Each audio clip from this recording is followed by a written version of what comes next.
Men kebap sataman kebap. Paklan göçtün kebabı. Yesiniz ağzınızda kaldı. Mezlik hem temlik. Pek mezlik ha? Yesiniz ağzınızda kaldı. Pek temlik. Oy.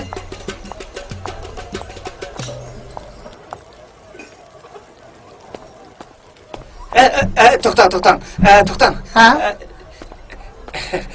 Chin doktor, yaxshimisiz? Siz meni tanimsiz? Chin doktor, unutib qoldingizmi? Xotinimning hayotini siz qutqizgan emasmi? Siz bo'lmagan bo'lsangiz, xotinim bilan balam allaqachon u dunyoga safar qilgan bo'lardi. O'tgan yili xotinim yengimoqchi bo'lganda xurofil kishilar. Voyjon! Doktorxona yo'l qo'ymadi. Doktor! Doktor! Amansızlıktan tug'ut onasini chaqirishga majbur bo'ldim.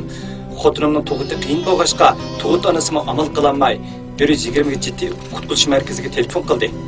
Doktordan kelib xotinimni mashina bilan doktorxonaga epadi. Vaqtida epamagan bo'lsak, xotinim balamdan ayrilib qolgan bo'ladi.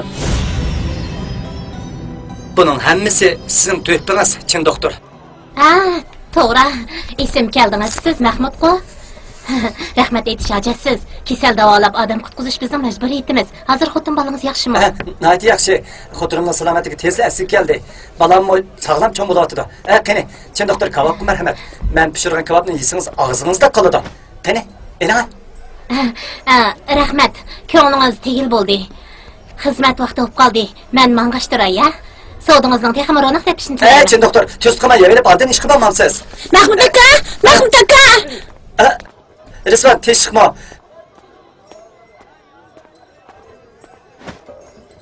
Bu mening singlim Gulbahor. U og'ir kasal bo'lib qoldi. Cho'nglar mollam chaqirib o'qitgan bo'lsa-mu, kasal saqaymoqda yo'q, og'irlashib ketdi. Aldamchi molla kechil bo'lmasin amal bo'ldi. Oxiratlikka tayyorlik qilinglar dedi.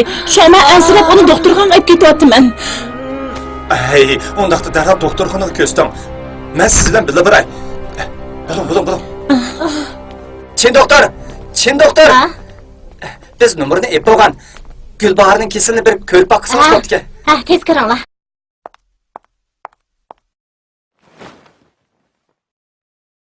Naringiz beharam bo'lyapti. Prostat qo'sig'im og'ridi. Ondan dindam og'ridi. Kechda yotganda texini adab ketdi. Shunga kechacha uxlayolmadim. Hozir butun badanim qizzib, belim siqilib, beshim qiyib, ko'nglim erishib ketyapti. Bundan pijg'irim issiqda buncha bola qiyilin o'rni olsa, normal odam chidayolmaydi. Darhol chumbilingizni elib etib, kiyimingizni Bo'lmaydi, o'lsam olmayman. Doktorning so'zini anglamang.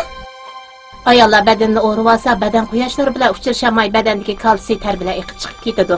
Buning bilan so'ngak shalang'ishda kasalliklarga asal giriftor bo'lib qoladi. Uning ustiga yoz faslida havo intayin issiq bo'lg'achqa, havo o'tishmay asal issiq o'tib qoladi. Sizga mo issiq o'tib qopti. Darhol davolanmasangiz bo'lmaydi. Ahvoldan qaraganda o'tingizda tash paydo bo'lib qolgan o'xshaydi. Chuqur tekshirdim. Bo'ling, kiyimingizni yeching. Siz chiqib turing. Ma'qul.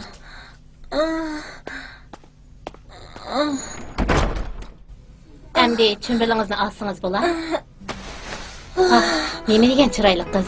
Nima deb chumbal o'rib oldigansiz? O'zingizni qo'yib eting. Jiddiylashmang.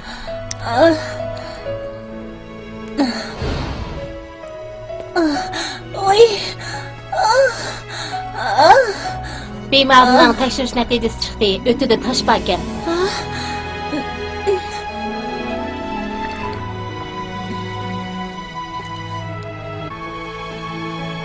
Qizitmangiz yandi. Biz endi o't operatsiyasi qilish tayyorlik qilaylik. Ma'qul. Oila a'zolari sirtda saqlab turinglar. Kiring, suv ichib bering.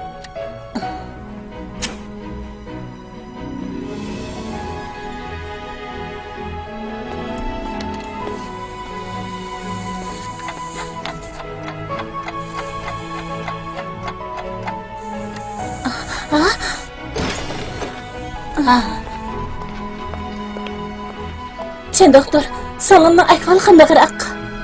Operatsiya nayt o'ngishli bo'ldi. Bugun kechda hushiga keladi. 2 kundan keyin karvatdan tushsa bo'ladi.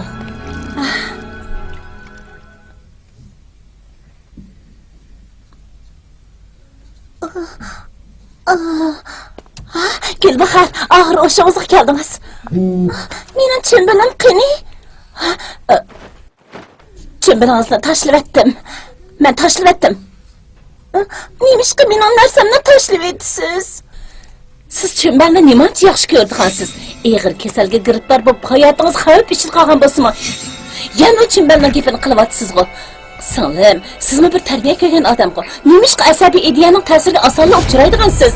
Nemishqa bundaq kiyinib olasiz? Bizning an'anaviy kiyimlarimiz nima degan chiroyli-a? Qarang, siz kiyib olgan atlas ko'ylak nima degan yarashgan? Yana nemishqa o'rnib yurasiz, ha?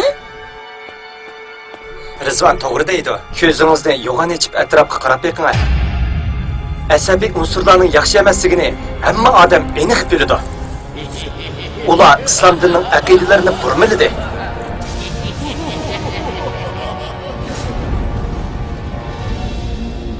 Ular oxiratda cho'qim dozaq kiradi. Ular fuqarolarga tahdid etganmidi? Aksicha jinoyat va azob etgandi. Ular haqiqiy Allohtalar.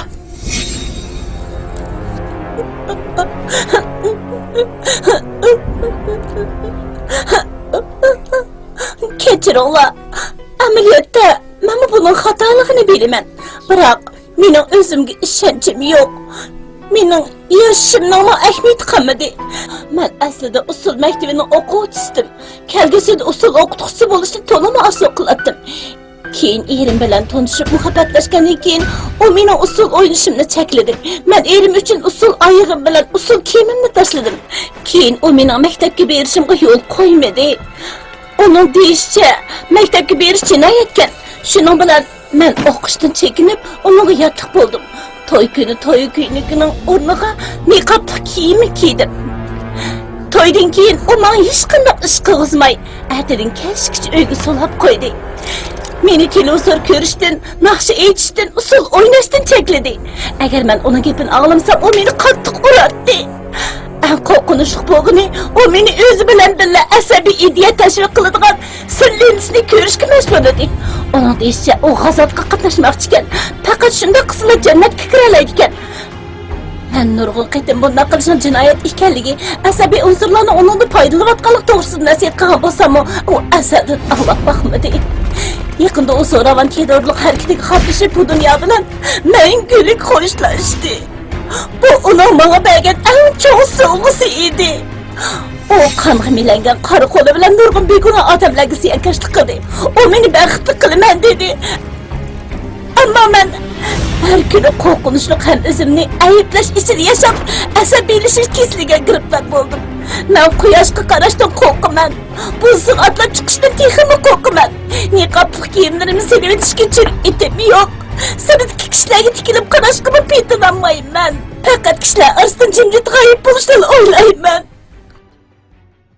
La'natillah. Asabiy tashkilot davlatimiz va har millat xalqiga zo'r ziyonlarni yetkazdi. Ular har millat xalqining o'rtaq dushmani. Ko'pchilik haq-nohaqni aniq ayirib, asabiy kuchlarning foydalanishiga fursat bermasligi, birdek ittifoqlashib, ular bilan kurash qilish kerak. Mushunda qilgandalar ko'pchilik baxtiyor, xotirjam turmush kechiradi. Gulbahar, eringiz u olamga ketibdi. Siz endi qatingizni Rustam. Kunlar texi uzun. Biz har vaqt sizning yeringizda. Siz hech nimadan qo'rqmang.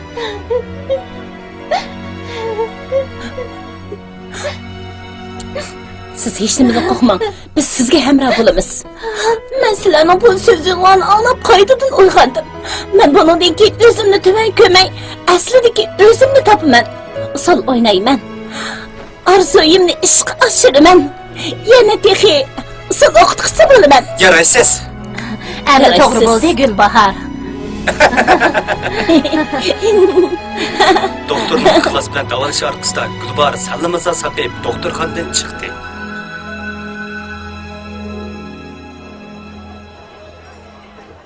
Tayyorlig'inglar bitdimi? Sahnaga chiqsanglar bo'lamdi? Tayyor.